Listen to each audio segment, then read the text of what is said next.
It's Homeschool Moms Unfiltered. We are your progressive, secular, imperfect homeschool mom friends. So if you've been feeling like a fish out of water in the homeschool community, trying to find secular, progressive homeschool mom friends, we're your people. Welcome. You found us. Come hang out. And yes, we get fired up and we let some language fly from time to time. A mutual friend of ours that we're in a group chat with the other day was sitting alone in her minivan waiting to pick up one of her kids. It was like, your thing on Spotify has an explicit content. And I'm like, fuck yeah, it does, right? Like every once in a while, it happens, right? So yeah. We do. Today's topic is screens and homeschooling, finding the balance. So we'll jump into that momentarily, but we like to start off our episodes with a recap of our respective weeks. Here's the deal. We both love homeschooling, right? Am I speaking correctly, Amanda? Yep, definitely. Okay. We love parenting, right? Also, like, yep. We're not those people who are like, can't stand being around my kids. When does school start again? Right? Like all that stuff, right? We love hanging with our kids. We love being with our kids. But neither one of us are ever going to pretend that sometimes our weeks just aren't complete shit shows. And that's part of the genesis of our podcast is like, there's all these homeschool influencers that are out there and everything is shiny and perfect and clean and hair done, right? Today, if you're watching on video, today is what I like to call my hairdo. Today is best intentions, right? It was, I am going to wash and dry my hair before this episode. And we got the washing part, but the drying part, not so much. So if you're watching on video, you will watch my hair dry in real time and frizz in real time. So best intentions, right? Some weeks are a shit show. So Amanda, how's your week been? Well, talking about best intentions, I had like a little mini panic trying to get dressed for tonight or for today's recording, because you know how when you travel for an extended period of time, even a couple weeks, you don't pack enough clothes for like a couple of weeks. You pack like maybe 6 things that can be mixed and matched and whatever, with the intention of doing laundry. The laundry actually happened, but we've been gone now and traveling for several weeks at this point. All with, one suitcase of clothing. So today I was like, have I worn that for recording in the last month? Like, are people going to think that I only have this one shirt or this one dress? And I could not remember. And I was running late because I'm kind of on vacation time, which means like I'm handling the stuff that I need to handle, but not very well and not very timely. So I didn't have time to like try to go back and look at other clips. So if you're actually like watching the vlog version instead of just listening, and I have had this particular combination on multiple times in the last few weeks, I'm sorry. But really beyond that, I don't have too many complaints. Like I said, we're traveling. It's been a combination of fun travel and visiting my parents and extended family. And for the most part, that's been, really good. It's fun. We live quite far from family in general, and we don't get to see them a whole lot. So it's always fun when I get to see the kiddo connecting with the grandparents. And, last night I had to be on a very long board meeting that was a whole other thing. That'd be like my one real shit spot in the week. But I popped out to get a drink, and the kid was sitting with his grandparents at the dining room table, and they were playing this history timeline game. And I love that game. Yeah, they were having a lot of fun. And it was just one of those like really heartwarming. And then of course, the 10-year-old's like, everyone knows when that bomb happened. My mom was like, actually, no, not everyone knows. And my dad was having a good chuckle because of course my dad knew, right? He's also a history buff. So yeah, generally speaking, our life is okay. And, we're traveling home soon, so things will probably get crazy again, and I'll have to get off of vacation time and back into real time. We'll see how that goes. There you go. Well, talking about juggling real life, mom life, I feel like this was just the perfect example, right? So you're talking, I'm listening to, I'm like, I totally got that. First of all, I think our audience is made up of so many busy moms who are probably also wearing the same, like I've done that where I'm like, forget about number of episodes in a row. How many days in a row have I worn, right? Like that they're like not even worried about your clothing. So I'm listening to you talking about that, right? And then the dog is scratching at the door. Okay, I'd like to leave. So I open the door while you're talking. And then she just kind of stood there like, no, I'd like the option to leave, but I don't actually. Okay, fine. Thank you. And then while I'm kind of leaning over here doing that, the phone rings, and Amanda and I are in the process of building a website. It's our web designer. I'm like, okay, I'll get back to that later. Right. So it's the juggling of life, Yep. Yesterday, I've had a good week overall. I mean, busy, but what else is new? Right. But Yesterday was an interesting day. So these episodes live on forever and people listen to them, going forward for a really long time. But today's Thursday. We normally record on Wednesdays. That's how busy our week is. That was my fault. Friday last week, so 6 days ago, was the Microsoft collapse where I don't even Mhm. know what happened. I'm not super techie. And so everything stopped working, right? Like all the planes had to be grounded. And I went to the bank on Friday during that whole thing. The tellers couldn't use their computers. I went to Chipotle. They couldn't do online ordering. Like everything was affected, right? So my daughter's best friend was supposed to fly in yesterday, and the airlines are all still playing catch up, trying to get all these people rescheduled. Apparently, Delta has bags just piled up everywhere. Like they can't figure out how to get the bags to the people and the whole thing, right? So my daughter's best friend was supposed to fly in yesterday. My daughter's 15, he's 14. So at 14 in the States, I don't know if it's the same everywhere, but you still have to fly unaccompanied minor where your parents check you in like luggage and then they hand you over to someone who signs for you, right? So I was like, no problem. So he was supposed to land at noon, which was part of the reason Amanda and I rescheduled.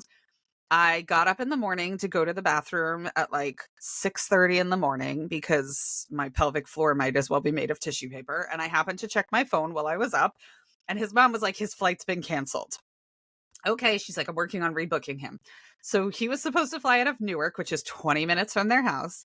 And instead, this woman gets Mother of the Year. She rebooked him on a flight out of LaGuardia in New York City. And it meant she had to drive home during rush hour traffic, which is like awful. So she rebooks him. He was supposed to get here at 5:30. I'm like, no problem. I had a meeting at 7. I told my 7 o'clock person, hey, I might have to take the meeting in the car, but I got this. I'm watching his flight. Delayed, delay, delay. He's on the tarmac. He sat on the tarmac for longer than the length of the flight. And so it was like the whole day was just kind of, and I didn't mind. It was fine. I mean, it just meant shifting, right? It's the juggling act we do as moms and Mhm. and busy people and all that stuff, where it was like, okay, okay, shift that, shift that, shift that. Like every time he was like on a different flight, the flight's delayed. My meeting's here, my meeting's there, you know? Mhm. So it's just been a week like that where it's just like, okay, the best laid plans, right? Speaking of my Yeah. hairdo, the best laid plans, great intentions, never actually happened. So yeah. So, but overall, it's been good. And I'm so happy he's here. He's been my daughter's best friend for like 4 years, and they get together and they have the sweetest relationship. So I'm so happy he's here. He'll be here through the weekend. So it'll be fun. I've got a fourth kid for a few days. Nice. And Yeah. yeah, I totally we were supposed to fly home this week, and because of all of the flight issues that are happening and all of that jazz, we ended up being able to very easily push it out next week. They were like, "What? Someone actually wants to leave next week?" Like, yes, Thank we'll you for take. lessening Yeah. our stress. Yeah, like we'll take your seat. And so hopefully, right, from where my parents live, they live in a smaller town in the Midwest. So we fly a very small regional airport into a bigger airport, and we have a connection, all of that. And I was like, I just do not want to get to Dallas Fort Worth and be stuck there because it's like still a real mess there. And I was like, I don't want any part of that. If we can, hopefully, once we actually go to the airport, we just have a nice smooth trip home if we wait until next week. So yeah, Exactly. uh, Yeah. that's a So mess. he made it, so that was good. Hey, and I'm feeling like a pretty good parent because at the TSA yesterday, um, so I couldn't go through the pre-check line because I had like a gate pass to go pick him up at Mm. the gate, and so I had to like take off my shoes and do the thing.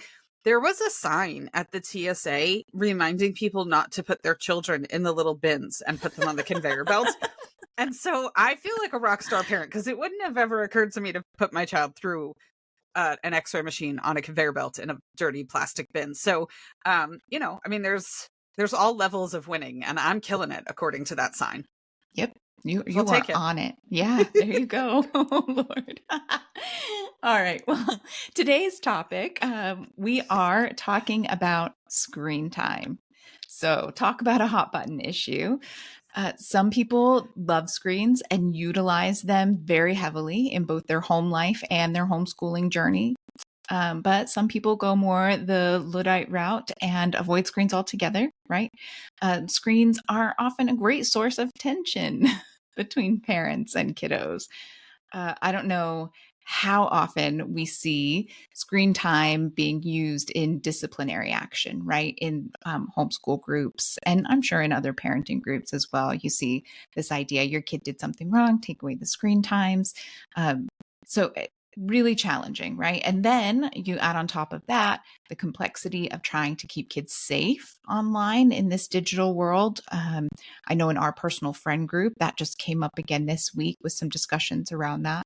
So I don't think we're going to have any answers for you today, but we are definitely going to talk. Meagan and I use screens very differently in our homes. We have very different ideas around them, and we're going to talk about what works for us and what doesn't work for us, and hopefully give you some ideas of things to try, and also maybe just, a little bit of comfort of like, I don't have it figured out. But other people also don't have it figured out. and we're all doing okay. So Yeah. So, yeah, I mean, as you mentioned, we talk frequently about the fact that we homeschool on very different ends of the spectrum. I am a super loosey goosey hippie unschooler, and Amanda is an aggressive academic homeschooler. So we do things very differently, but it's really interesting how often we agree. Like last week, we were talking about early childhood standards, and we were both like, absolutely not. Like everything here is going right. So there's plenty of things that we agree upon, even though we get there through a very different route, which is always interesting. And the most important thing is we respect the choices that the other has made for their respective offspring, right? yes. So this is a topic where we differ quite a bit. So we thought we'd share what's working for each of us in case you're looking to find balance with screens. Maybe you pull a little bit of what I do, a little bit of what Amanda does, or you find a happy medium somewhere else. And that maybe it kind of it just sparks some thinking for you about the way screens might be able to be less of a source of tension in your house or an issue in your household. Maybe, hopefully. Yeah, right. All right. So before we dive in, we wanted to share one resource that we both agree on, and that's Hub of Curiosity. So Megan's 12-year-old writes for the school newspaper. My kiddo is currently on a hiatus while we travel. We found it a little hard to be disassembling things, but he's a member of the electronics disassembly club that they host. And Hub of Curiosity classes, they take place on OutSchool, which is one of those safe online environments. I do a lot of things on OutSchool because I know for sure that he's not going to go down a rabbit hole of links or be on something or have someone contact him through their chat feature or anything like that. It's really safe, and I appreciate that. So it's an A+ screen resource in both of our books.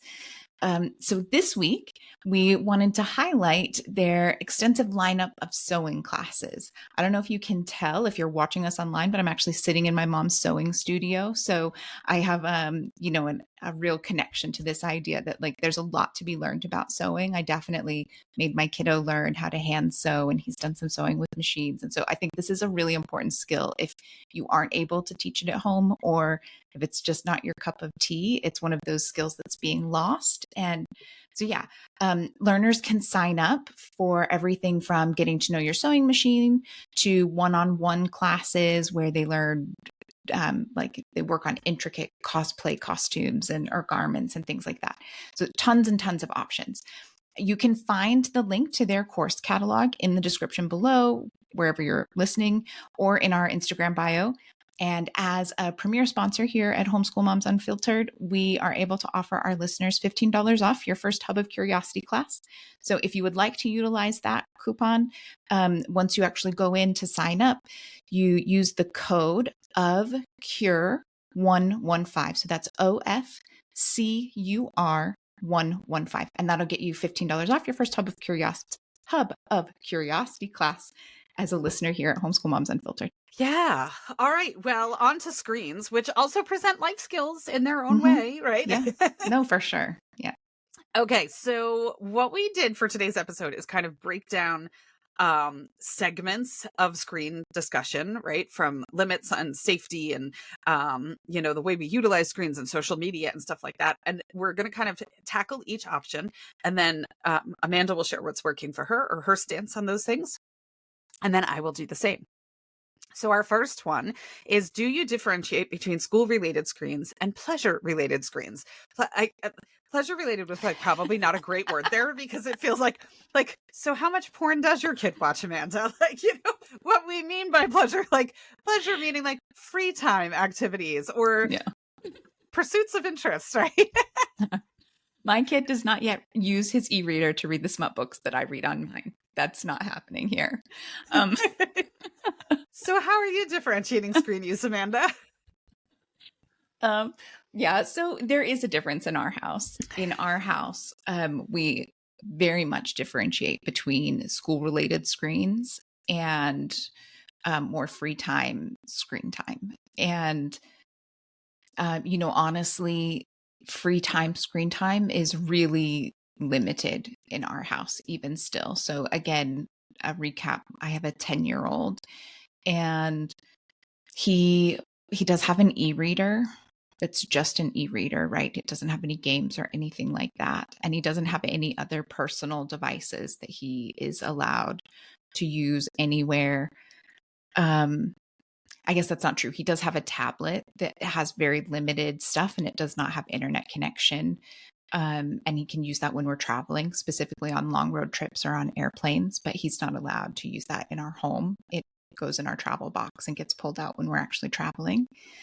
And yeah, I mean, even with the TV, right? We don't have gaming. There's no computer gaming. There's no video gaming. The TV is one shared family TV in the living room. Occasionally, we watch stuff in the evenings together as a family.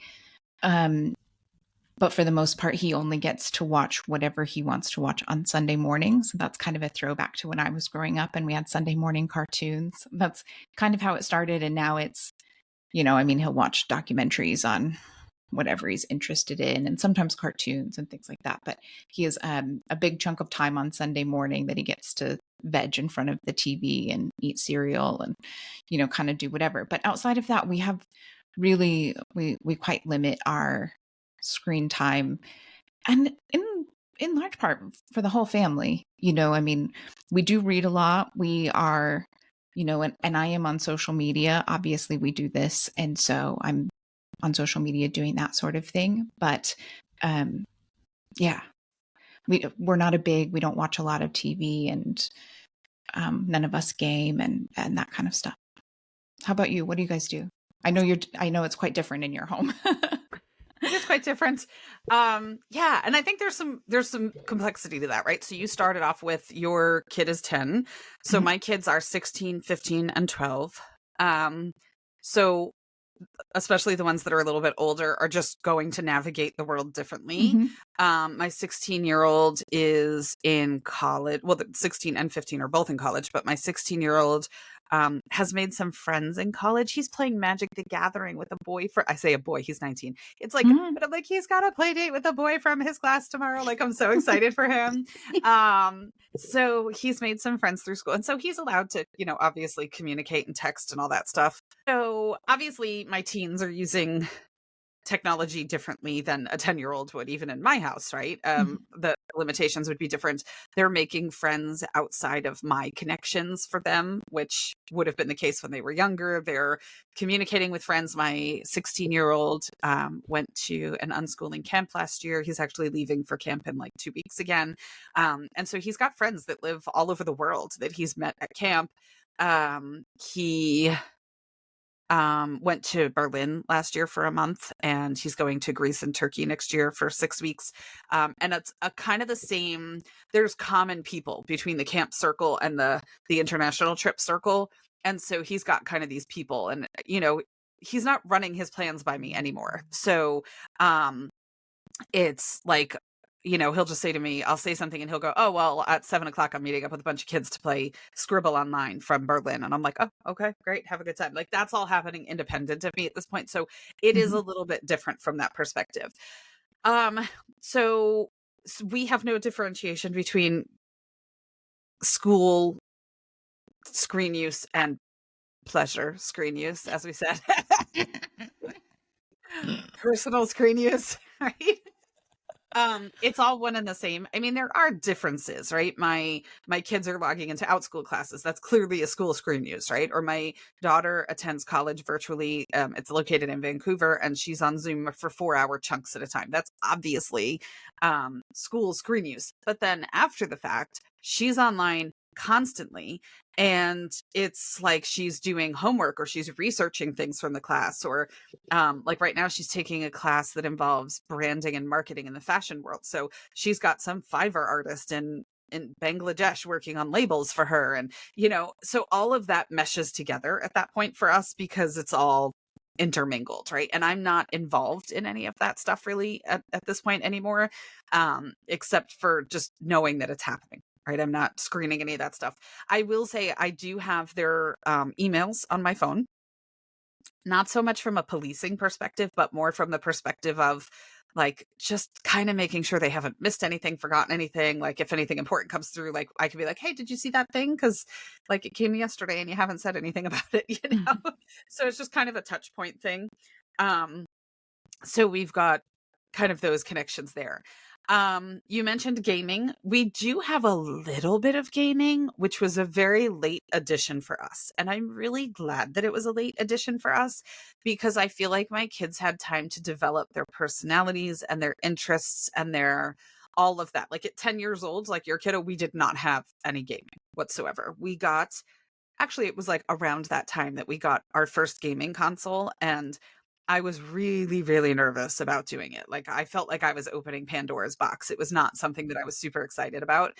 Um, but we have a kid who loves all things cars and automotive and this and that. And he had gone to the Formula One race in Austin and somebody had a driving simulator set up and he wanted to be able to do the driving simulator. And so I thought, okay, that's like a small cracking open of the door into the world of gaming. Um, and they do have some games that they play, but it's not a 24/7 thing. And I think again, it's because they developed interests before we got to that point, right? So it's one thing in their interest caddy, right? Like they've got all this other stuff and every once in a while. And it's like us, right? I mean, every once in a while we want to zone out and just have like we call it like noodling in our house. Like I just want to go noodle in my bed and like play Tetris on my phone and watch a crime show on Netflix, right? And so I think that's kind of like one of their noodling components is like every once in a while. And then sometimes gaming has become a really fun family thing. It's not a huge component of our lives, but like a year and a half ago now, I want to say, my oldest, every once in a while, they'll play Fall Guys, which is the most ridiculous game ever. Um, are you familiar at all, Amanda, with Fall Guys? Mhm. Okay. They're like, it's kind of like American Ninja Warrior with like obstacle courses and stuff, but you're like a bean that has like arms and legs and a face, and and they run around like this really goofy, like running thing but it's the dumbest thing ever, but it's just silly, right? And so Mhm. and you watch and when they get like whacked with one of the obstacle things or whatever, they go like flying off and we're all like, ah. And so it's become like a fun family thing for us to sit Mhm. there and kind of like watch this together. And so my oldest son, for whatever reason, like a year and a half ago, it was Halloween time, and you could earn points to get these slippers to put on your um bean, right? Because you can dress them Mhm. up in all different ways. And they were called jack-o'-loafers and they were like jack-o'-lantern boots. Mhm. You had to have enough points to get them for literally like 2 straight days. It was the talk of the household. Like have you gotten the Mhm. jack-o'-loafers? And we'd all be sitting there watching him play, and he'd be like, "I'm one level closer to the jack-o'-loafers," right? So it hasn't for us. I know sometimes we hear like gaming is like isolating and things like that. For us, we haven't had that experience. It's not in their rooms or anything like that. So when they are playing, it's oftentimes like a big family thing. Like my mom Mhm. knows how Rocket League tournaments work, and she'll literally sit there and be like, "Go Zippy Cutlass," which is his name on Rocket League, like. And my mom will sit there, and it's like one of their bonding things that they do Mhm. is like they hang out. My mom doesn't play, but she knows all the rules and the stats and the whole thing at this point. Like it's kind of cute. So we do have some of that. The other thing I wanted to bring up too is the ADHD component, right? So, I myself am thoroughly convinced I have 3 ADHD children, and the more that I've immersed myself in that world, I'm like, "Oh, I am like 1000% ADHD," and I'm actually going through the diagnosis process. It just takes a really long time. But I'm almost done, so I'm super excited about that. But there is a thing with ADHD about needing multiple inputs in order to focus. So that's a big thing for my youngest kid. Like, for example, in order for him to read a book, he needs really loud music playing. I could not read a book with really loud music playing. He can't focus without that. So everything he's doing, there's always background noise. There's a podcast, there's a video, there's a live stream, there's always something going in the background, and it helps him focus. So screens have been essential to us in that regard, or technology, not necessarily even Yeah. screens, because sometimes it's a podcast, because he can never just go for a walk. His brain just, it can't, right? Mhm. And he has very severe ADHD and he takes medication and it's a whole thing, but he needs 3, 4, 5 input senses going all at the same time in order for his brain to kind of fire the way he likes for it to. So there's that component as well, where screens kind of became essential. I myself, when I'm working at my desk, always have Netflix on. Always. And I've got different categories, right? If I'm doing something that's really boring work, I'll put something interesting on Netflix that I want to watch. So like last night, I was just doing some like social media stuff that was like not, I didn't need a lot of brain power for it. And so I watched Hillbilly Elegy. Have you watched it yet, Amanda? No. Okay. It's No. it's trending. I It's know. trending I because know, of but I'm hesitant to give any money in that direction, right? I'll just listen to everyone else's reviews. I Okay. know. I needed to be informed, right? So Yeah. I watched it because it's JD Vance and he's just been nominated, blah, blah, blah, blah, blah. So anyway, because what I was doing was kind of mundane, I could do that because I could focus on the movie. If I'm doing something where I need to focus on what I'm doing for work, I have like what I call background shows, like The Crown. I know it by heart. I've seen it a million times. The Marvelous Mrs. Maisel, Outlander, Bridgerton. They're memorized. I know them inside out. And so they're on as background noise, but I can't focus without them being on. So it's like there needs to be some sort of sound that channels out everything else. So I think there's a component of neurodivergence too that parents should be aware of, because if you're not neurodivergent and your kid is, respecting the fact when they're telling you that that's helping them, like to know that that component does exist for some Yeah. kids.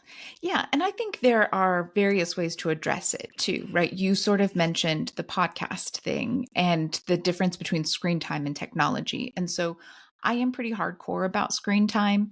But from a very young age, my kiddo has had I don't know, an Alexa Dot or whatever they are in his room, right? And so it started out as truly just the kids version that's super locked down, and it's grown, and we add books to it now, and it has, like it has a lot more access, though still not just a regular one that he can access anything.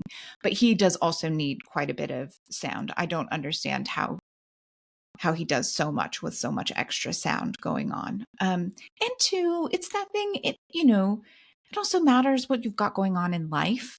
Like, I know I sat here and I said we don't do much screen time. But the flip side is we were foster parents for several years and we focused on babies and oftentimes medically fragile babies straight out of the NICU, which meant loads of long late nights just rocking a baby that had no desire to sleep because they were still going through withdrawal or whatever the case may be. And I'm not going to sit up in the middle of the night in a dark room for hours just rocking a baby who's crying and not lose my mind, right? So like I also have those shows. I think gosh, what was it? Like NCIS, maybe the original NCIS or something like that. I've rewatched, I don't know, 3, 4 times, like just different ones yeah, you put it on, it's there, you don't have to focus on it, but it's nice to have something else, right? So it's about like stages and phases in life as well. Yeah, I totally agree. I totally get that. And yeah, and I think that's a huge thing with gaming, like not introducing it early and things like that, because it becomes I think there's a real tendency for it to become their entire personality if it's done too early, and there's so much stuff. Amanda's the study queen of the two of us, right? Where she loves to read all the studies. I, I'm okay with being able to encapsulate studies into like yeah, of course that makes sense, right? But the way, I mean, they've done all these studies about the way that the brain lights up from gaming and things like that, and like the dopamine hits that they get from gaming, and the way that it acts like a drug where it's like that need for the next high score and all that kind of stuff. And so to introduce that to young brains was not my cup of tea. It wasn't. We tried Minecraft for a while when one of my kids was younger, and it was a short-lived hot mess. So that's why I was like very cautious about getting a gaming platform again. So yeah, I totally agree. Yeah. So, Um, well, how about yeah. limits? So, we kind of touched on it, but specifically, what kind of limits do you have in your house, Megan? So we do not have limits. That's Okay. not to say my kids can use screens 24/7, or do use screens 24/7, I should say. There's a few components to that. So we did try limits during the early ill-fated Minecraft disaster. It was bad. I turned into a policeman. It created tension between the two of us. There was always a reason why the limit wasn't okay. He would use his time earlier in the day, and then, the neighbor kid would come home from school and, oh, can I play with the neighbor kid? And there was just always, it was a constant negotiation. I felt like I was living in a war room. Like, it was just awful. He and I will say, with my kids, there have been things where certain games have affected them more than others that they've played. And so, like, for my oldest, Minecraft was a total disaster. Like, I don't know if it was the game, I don't know if it was the age, whatever. For my youngest, it was Genshin Impact. And he was taking a class on Outschool and he liked it, and they're into, my boys are they play Pokemon and Yu-Gi-Oh and all that stuff at the card shop, like the physical card games, not a screen game. And so Genshin kind of falls into that world of, like, all those similar games. And my youngest came to me and had identified the fact that it was all he could think about. It was like consuming his thoughts. And so he made the decision to give it up on his own. And it was a really hard decision. So some games, I think, mess with kids, individual children, more than others, as far as like how consuming they become. So Minecraft for us was not good. It started out as like this really amazing thing, and then it devolved into server drama and just mindless feeding of cows. Like, I didn't get it. So we got rid of that. But since then, we do not have timers. We don't do any of that. Instead, what I did from a really young age was work to instill a culture around screens.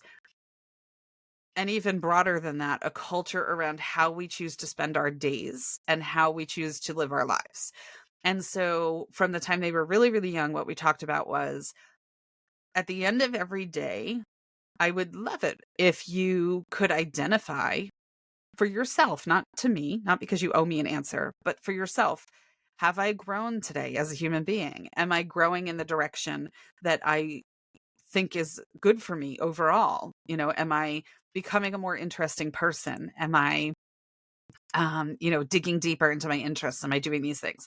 And so I never really had to police, aside from the Minecraft debacle, I never really had to police screens, because that culture took care of that, right?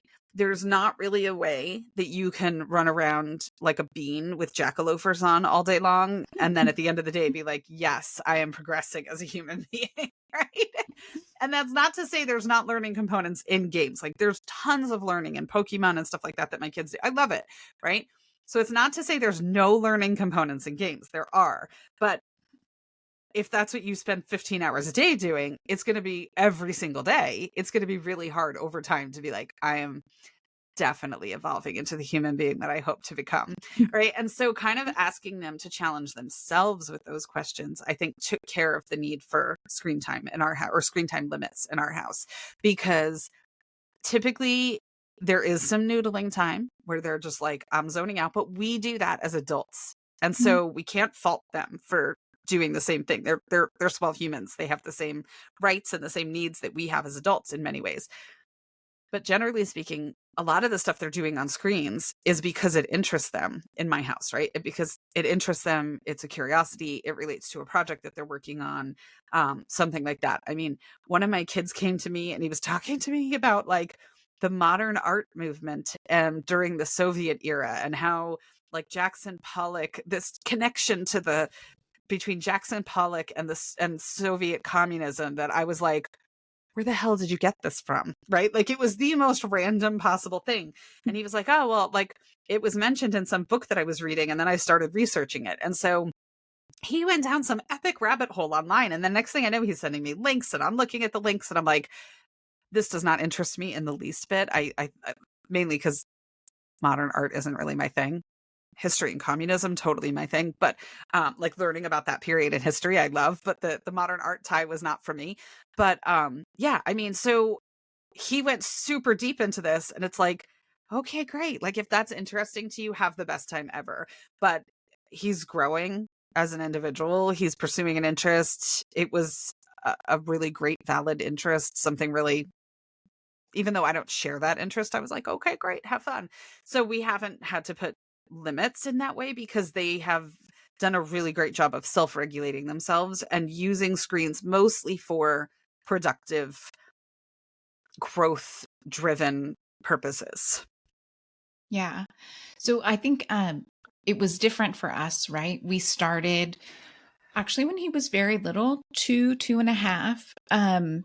There was kind of this big movement at that time of like, give kids screens, give them a tablet with some games on it and have it around, just, leave it around. So it's one of their many toys and they'll learn not to beg for it. And it won't have to be a negotiation. It'll just be one of the many things that they want to play with.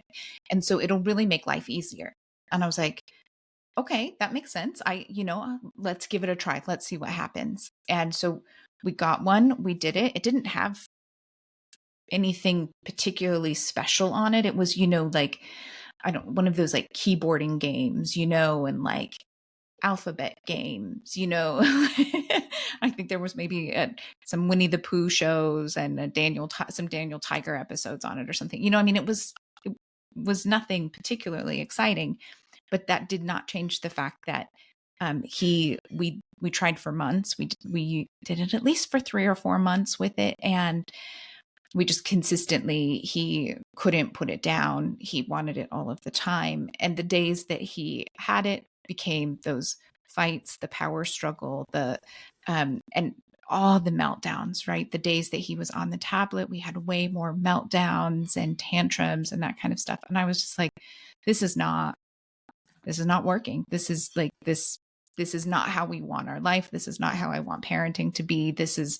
not the relationship that I want to nurture and grow. Like, I don't want this dynamic in our family. And so that's when we actually moved to the Sunday shows, and it became this thing like, and so we have really clear, and I've talked about this before. My kiddo does really well with a very clear schedule and very clear expectations, which is how and why we shape our homeschool life the way we do for the most part. So for us, that looks like the tablet is only used when we're traveling, when we're actively traveling in the car or on an airplane. Sunday morning shows, you get to watch whatever you want. We're not going to, again, not whatever you want. Okay. Pleasure shows. Yeah. There's not so much pleasure shows. We don't allow YouTube for him in our home because, it's still, I'm one of those kind of old fashioned, he doesn't get to watch PG-13 movies unless I have pre-screened them and decided that they're okay. And what I decide is okay is based on his needs, right? And what matters for him. He's got a very active imagination. Something that I think might just be silly could scare him and have him up for nights, kind of thing. And so taking those things into consideration and keeping that in mind, but that's why we set that Sunday morning, you have this, we'll stay out of it. That's your time with the TV, but you don't have other time. And so it's not a constant negotiation, right? Like it's so exhausting having to constantly negotiate with your kid. Like, yes, you can have this. No, you already watched this. No, I think you've spent enough time on the TV, and okay, real talk, that happens in our house sometimes, right? Spring break, or, we've got something going on or we're not feeling well. And so we're watching a lot more TV because we're laying around watching, and it might be educational documentaries or it might be a cooking show. Who knows, and who really cares what it is? At the end of the day, sometimes you have those weeks where it's like, oh my gosh, we have done nothing but watch TV. We're coming into it right now. The Olympics are going to be starting. We're going to watch a shit ton of Olympics. Okay. And we're going to enjoy it. We're going to watch it together. We're going to have a blast, but it's going to open the door. And that's going to mean that after the Olympics, there's going to be at least a few days, probably a week or two of resetting those expectations. Cause it's going to constantly be like, oh, can we watch this? Oh, can we watch that? What about this? What about that? And I'm going to have to feel like the bad guy who's constantly going, no, I really think we should do this, or let's get a book out, or let's play a game, or let's, but we don't need to sit in front of the TV for 2 more weeks just because we were glued to the TV watching all the Olympic things for 2 weeks. And so, real talk, like all of the best intentions and all of the best plans, sometimes they go out the door, the window, because life throws a curveball at you. And it could be something as fun as deciding to watch all of the Olympics, or it could be something far more serious where, you just can't parent for a week or 2 and you have to throw those limits out the window to survive. And we get that, right? Like, no one's going to sit here and be like, oh, how dare you have exceptions to the rule. Yeah, I completely understand that. And it's interesting because I realized when you were talking, like, I didn't really address TV. My kids are not TV watchers. They're just, I mean, every once in a while, my daughter is a little bit more, but it's the background noise thing for her Mhm. more than anything. It's never solely TV time. It's TV in the background while I'm working to stay focused. Um, but my boys are not TV watchers at all. And so we'll do like, my 12-year-old is an insomniac. And so we had like a rough week, maybe a week ago. And so we were blowing through 90s movies, mostly comedies. We did like True Lies and My Cousin Vinny and stuff like that. And, we kind of had that, but that was it. It's over now. And like, I like it. And I don't like the fact that he's suffering with Mm. insomnia. I mean, at one point he was up 20 hours and the poor kid, I just felt terrible for him. Um, but we snuggle in my bed and it's an event, but Mm. then when he's sleeping again, we're like, okay, no more movies. So, yeah, but generally speaking, I don't have big TV watchers, which is, yeah, our screen stuff just tends to channel different ways. So Yeah. for other people, it'd probably do the same thing as well. Yeah, Um, well, and yeah, just before we kind of move on, that is one of those differences as well. Like my kiddo has done some camps, and every time we do them, I'm like, "Hey, did you connect with anyone? Did you get any emails?" Because he has his own email address for school and things like that. Like, are you, or and I occasionally look at Outschool will sometimes have groups where the kids can connect and online, or I know Discord is a big thing. He just has no interest, right? yeah, He has absolutely no interest in connecting with people in that way. So it's not an issue for us. And that will probably change, right? As he gets older, at some point, he will probably decide that he wants to connect with people online, or he will have better friends that live across the country and that he has to find a way to connect with them beyond just playing chess online and video chatting with them while doing it, sort of thing. But we're not there yet. And so I don't know exactly what that's going to end up looking like for us. yeah.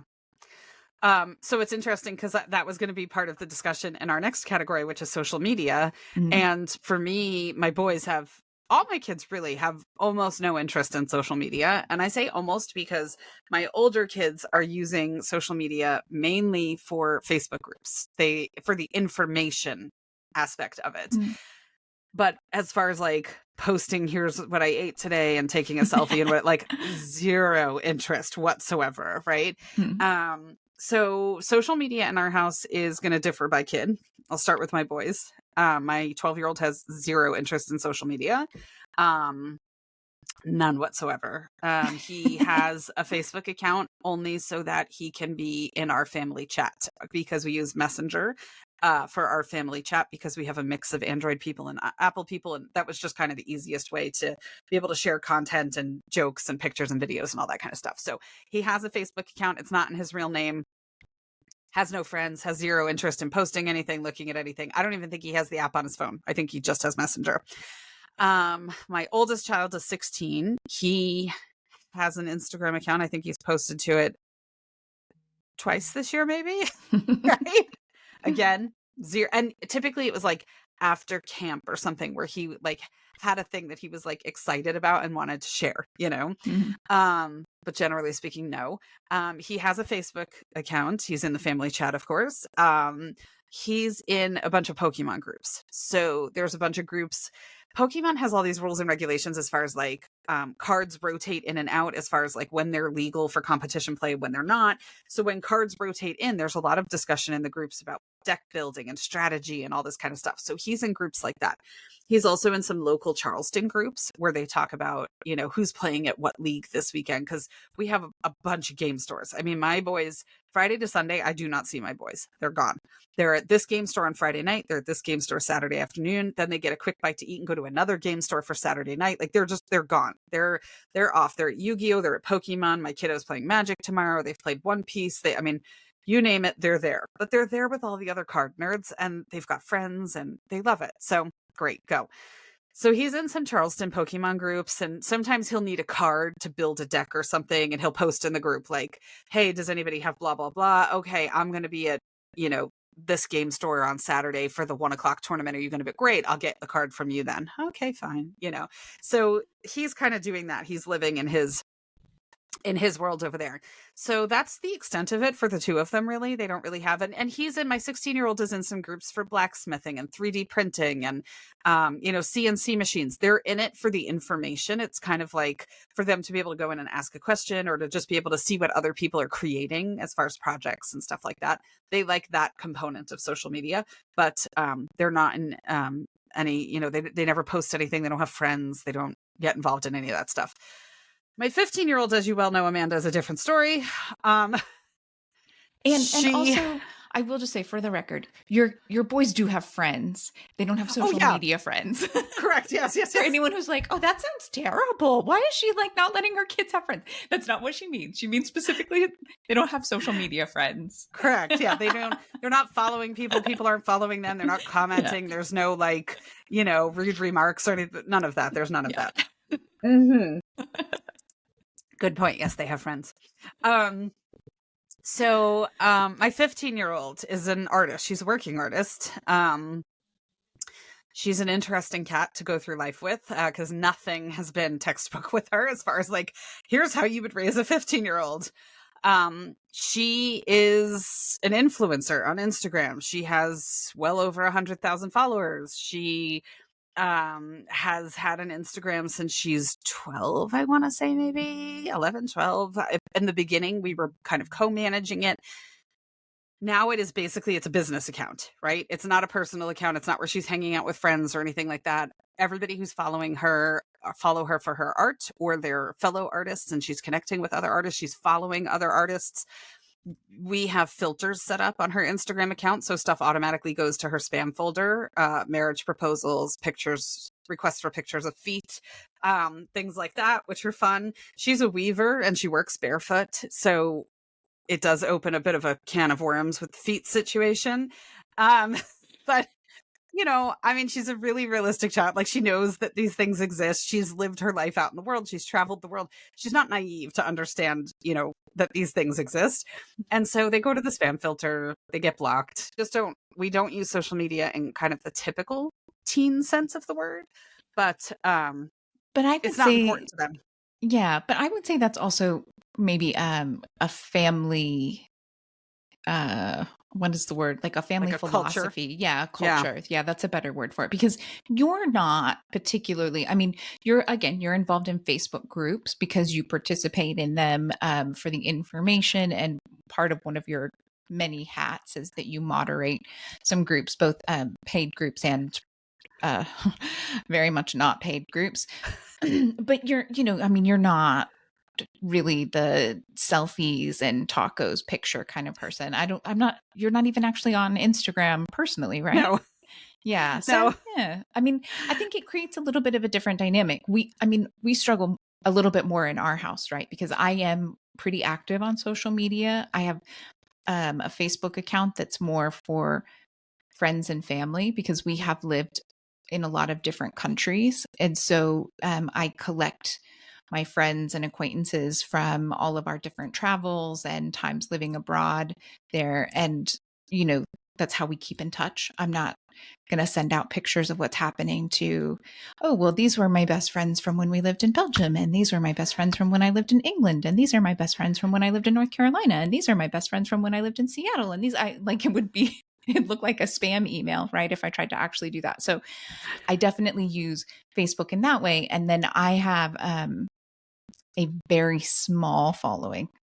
I know I'm not an influencer in any way, shape, or form, right? But I do have an Instagram account that's called Miss Continent Jumper, and it documents travels and things like that we do. And so I'm over there and I'm posting things there. It's it's a lot more carefully curated than what I share on Facebook. But my kiddo knows that I'm on both of those places, and I have absolutely no intentions of allowing him anywhere near social media for a very, very long time. That said, he is big enough now that I definitely ask him before I post a lot of things that have to do with him, especially, if he's a main character in whatever post I'm getting ready to do. Even if I'm sharing it with friends and family, I'll be like, hey, I wanted to share this. Are you okay with that? And most of the time he is fine with it. And every once in a while he'll say, here, take a picture of this or post about that, put this on Facebook kind of thing. And so we're navigating that in real time. And I think we'll probably talk about it a little bit later of why social media is such a hard no for me, for him actually having a social media account. But yeah, I think it's more challenging to navigate that when you as the parent are active on social media and that's part of your family culture. Which I think makes sense. I mean, like when we had Jackson Pierce on and we were talking about writing, Jackson Pierce was like, well, do you model writing, even if it's just journaling and casual or something? And we've talked about it with reading, how do I get my kid to enjoy reading? Well, do you enjoy reading? Right? Like, Yeah.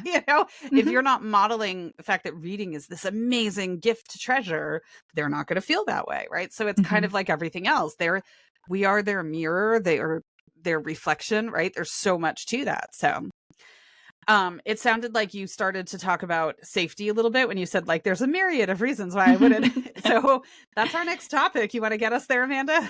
Yeah. Well, I mean, the internet is it's a scary place for a lot of reasons, whether it's actual true safety or it's mental health concerns.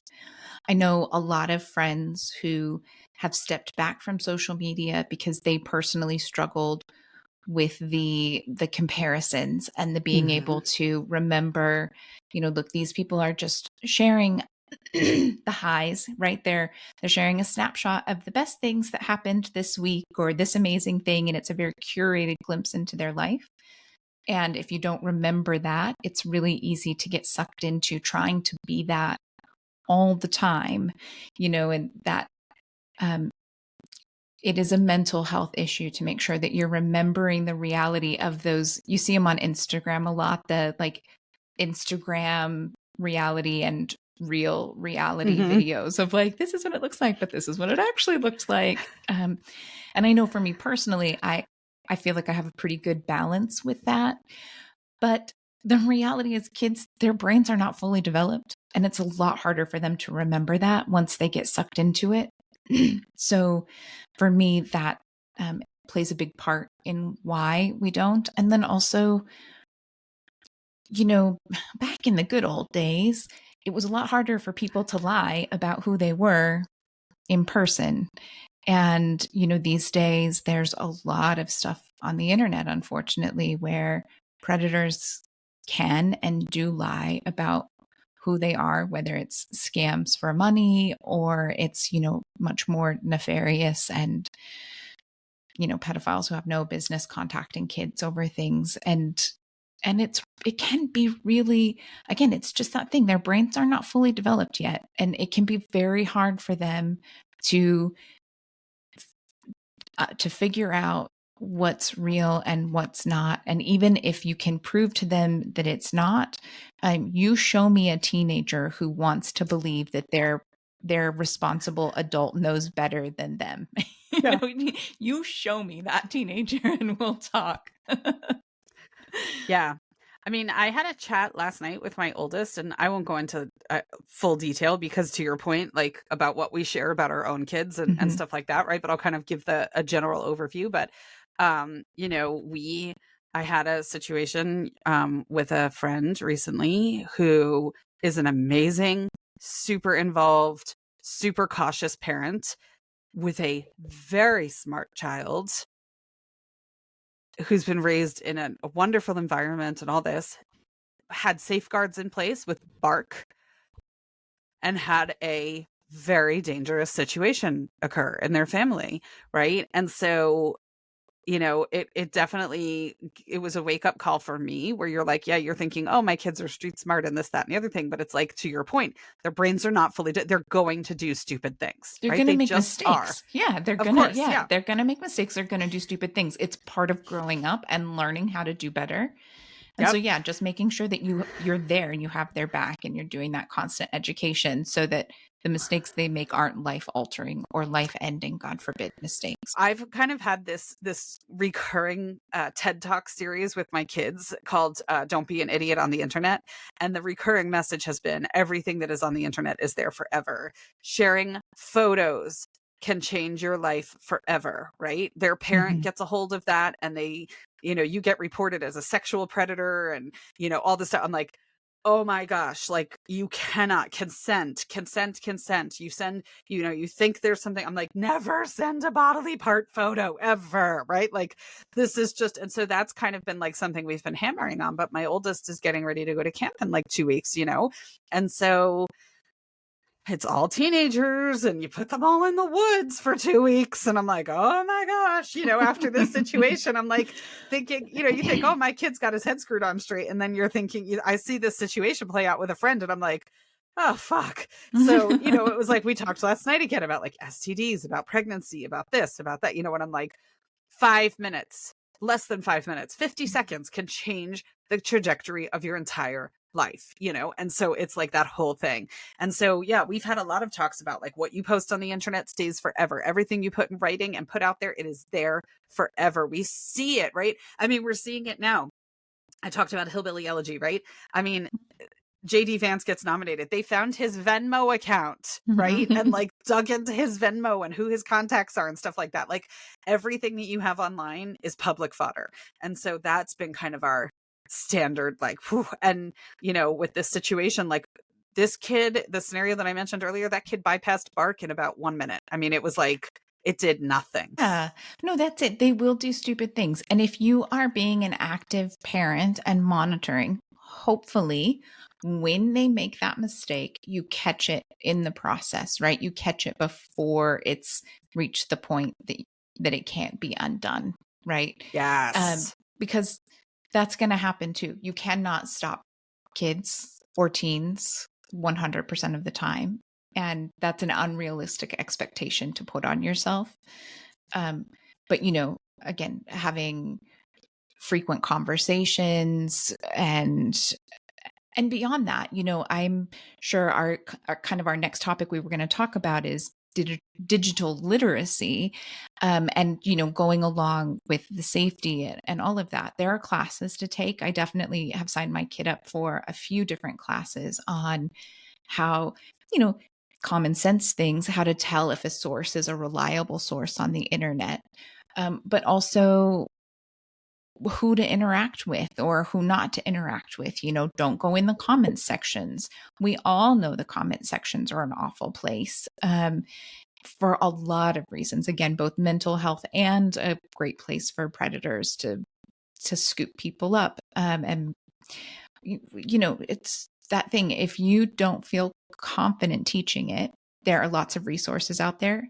Whether you're homeschooling or not, and you're listening to us, you can find all kinds of unit studies and free classes and free resources. And there are classes on OutSchool. That's where we have done some through local schools to us. And then we've also done some on OutSchool. Unfortunately, they tend to be pretty expensive, but this is one of those things that I think is worth spending the money on if you don't feel confident doing it yourself. Or if you just, you want to do that. What is it? They called it the Swiss cheese method. They talked about that all the time in doing mitigations when it came to COVID protocol stuff. Like one mitigation isn't going to stop it. But if you layer a bunch of pieces of Swiss cheese on each other, stuff will get through, but the holes won't always line up. So hopefully it kind of gets caught, hopefully you catch it before it really matters. And so that definitely, I think it's important to remember for us, I feel like digital literacy it's kind of like learning to drive, right? I don't want my kid having unlimited access to the internet. All of our devices stay in the main family room. There's not, individual usage and private usage. And I don't know when I'll actually allow that to happen. He'll be much older before I'm comfortable with that. But for me, it's like driving, I've said he's only 10. But when we're out driving around, I'm explaining the rules of the Yep. road. I'm explaining, why I didn't make this turn or why I didn't do that. Or when someone makes a mistake in front of us, I'll say, oh, they shouldn't have done that because, technically you're not allowed to change lanes in the middle of an intersection. And I'm teaching him these things because it's a foundation and he's going to need that when he's 16 or 17, when it's time for him to go and take his permit test and all of that jazz. And it's an ongoing learning process that prepares him for when it's actually time for him to get out there and do it. It's kind of like the training wheels. We didn't use training wheels, but it's a good analogy. And I feel it's the same with digital literacy, right? That constant talking about it, teaching about it, the slow drip of information, so that when we do ultimately have to let them out into the world to figure it out, it's going to happen. It will happen. And you can pretend like it's not going to, but that's not going to help in the long run at all. Yeah, I completely agree. I think digital literacy is super important, but it's an ongoing thing. It's like a steady drip, and it's important. I don't think that full access at all ages is great. But I also don't think that having it create tension and having it become you have to find a way that works, where it's not creating tension, because it's not going to be a win for your relationship or really the desired result for digital literacy either. Okay, so we hope that this was helpful, whether you got something that you were like, oh yeah, I really like that, or you heard something and you were like, my God, they're idiots. I would never do that. You can take away whatever you need and want to take away from this. But before we move on to our rotating segment of the week, I just want to remind folks that if you want to come hang out with us between episodes, we host a Facebook group. It's called Homeschool Moms Unfiltered. We chat about homeschooling and life and also just have fun. So feel free to come and hang out with us. Invite some friends to join as well if you would like. The more the merrier, as long as you're nice. And if you can't be nice, we're in charge. We get to say no thank you. There's plenty of other groups for you out there. Yes. Yep. All right. So I've got our segment of the week, which I'm super excited to introduce. So here we go. Things that make your host say, what the Yes, definitely. Okay, so our last book club book was Normal Sucks by Jonathan Mooney. And we did we talked so much about dyslexia, about neurodivergence, about affirming neurodivergence, the brilliance of neurodivergent thinking, all of this, right? So for one of my many hats, as Amanda says, I was working on something yesterday where I needed to utilize clip art from Canva. And I typed in both terms, dyslexic and dyslexia. And I went to the graphics section. Every single kid in the images that they had a frowny face. They all looked sad. What the fuck? What? Why? Why? I literally used one of the graphics that I liked the rest of, covered up his frown, and gave him a smile. Like, why is this child sad? Like, is his entire identity wrapped up in the fact that he's reading on a different level than other kids, or that he perceives the written word differently than other kids? No, this is so stupid, right? These kids are not inherently sitting in the corner thinking, I'm a useless human being. And if they are, you've done something very wrong and it's not their dyslexia, right? No, right? There is brilliance in dyslexic thinking, right? Their ability to read people, their ability to think in three-dimensional shapes, their ability to analyze things, all of this stuff. There is brilliance in dyslexic thinking. And if our society portrays every dyslexic kid as frowning and sorrowful in the corner, we are dropping the ball drastically. So if you're ever just be so mindful of the messaging that we send to kids, right? Like, it was such an ick moment. And so I completely revamped that. I am working with, I was helping one of the tutors at Hub of Curiosity, who is a dyslexic adult who will be teaching classes for dyslexic learners, sharing how she herself interprets written information. Like, these are the things that work for me. These are the tips and tricks that I use every day. This isn't sad face information. This is mentorship. This is uplifting. Like, what the I was so pissed. I was just like it might be like a letter writing campaign to Canvas sort of situation for me. It was like that annoyed. And I don't have a dyslexic kid. I have neurodivergent kids, but I don't have a dyslexic kid. But just this overall societal view of neurodivergence as being like this, like, oh, I'm so sorry. Like, ugh. Yeah. Anyway. The pity, the depression. Yes. And you said dramatic. I would say tragic, right? Like it's so bad. Well, I will say that's a great segue to my cup for this week. We are working on merchandise. We're trying to come up with some merch for our podcast. And so if you can't see us, I have a cup. It says "Inclusive Minds Change the World." And we're still working on it and figuring out exactly how we're going to do it. But this is one of our first mock-ups of stuff. I'm pretty excited about it. So we're going to work on changing some of those things, right? Like, differences change the world, right? We don't have to all be the same thing. That's not what we're looking for here. No. All right. So I'm going to wrap up today's episode with our mantra for the week.